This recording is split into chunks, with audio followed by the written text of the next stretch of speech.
So Satyam had USD 1 billion revenue and profits overstated. But let me tell you, if you think that Satyam was the first major international PL listed company that did fraud, we also have a Malaysian equivalent. So Malaysia boleh.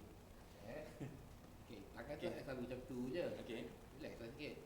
Daripada sini pun boleh klik juga. Oh ya. I tak kena ada line else. Tak payah line else. Kau tengok belakang kau. Kau klik.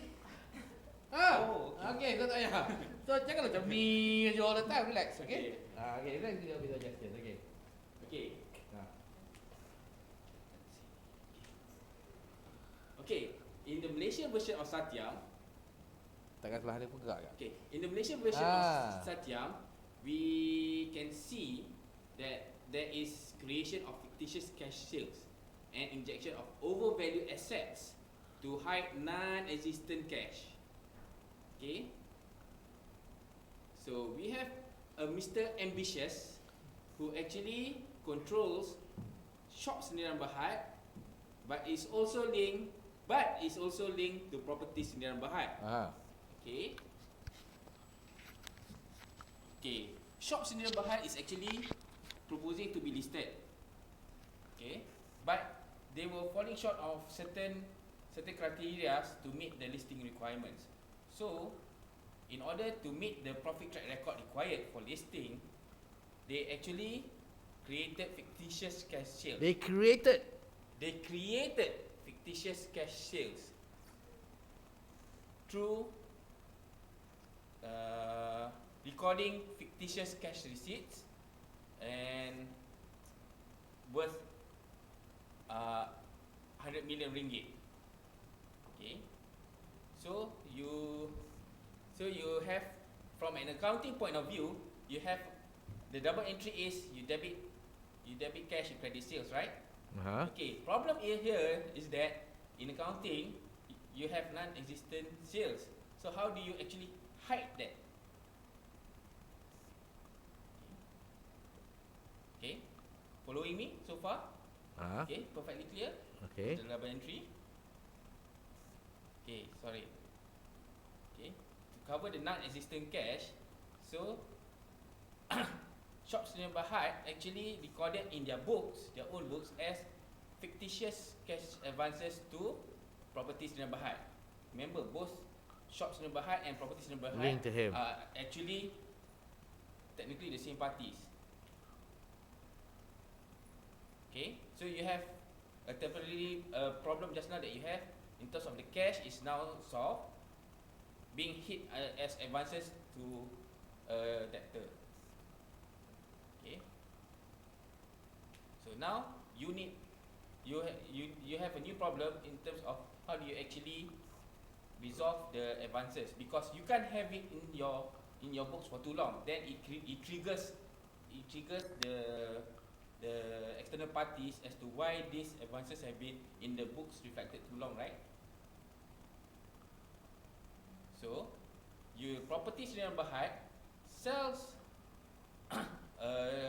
property, plant and equipment at an inflated price of 100 million that includes the 100 million fictitious sales. So, Shop Sendirian Berhad actually has a real asset which eventually, as you can see, revenue goes up. Point lah. Okay. So, your initial problem, cash, is resolved.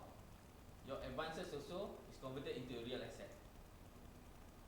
But two items will remain on the balance sheet. Yeah, revenue and PPE. This is done to actually meet the listing requirements. Okay. So, moving on, let me talk about my second point. Let me talk to you about disclosure-based regime framework, whereby all directors should be aware of this new framework. Okay. You have to exercise. Nak stand ni. Pusing ni. Okey, macam tu sikit. Jangan selalu nak tunjuk macam tu je. Okay. Relax. Okay. all of you have Ah. to exercise high standards of accountability, due care and corporate governance in your own respective PLC's business undertaking, whereby the ultimate objective is to ensure market integrity, to protect your investors, as well to prevent systemic risks in your respective PLC. Penalty of non-compliance, okay, to the objectives of the disclosure-based regime is captured under this following legislation acts, under CMSA, Companies Act, and the Penal Code. Okay, quite hefty fines, right? Okay, so lessons learned post PN4 criteria. PN4 stands for financially distressed public listed companies. Okay, these are statistics based on 2011. As you can see, the number of financially distressed companies is now at about 100.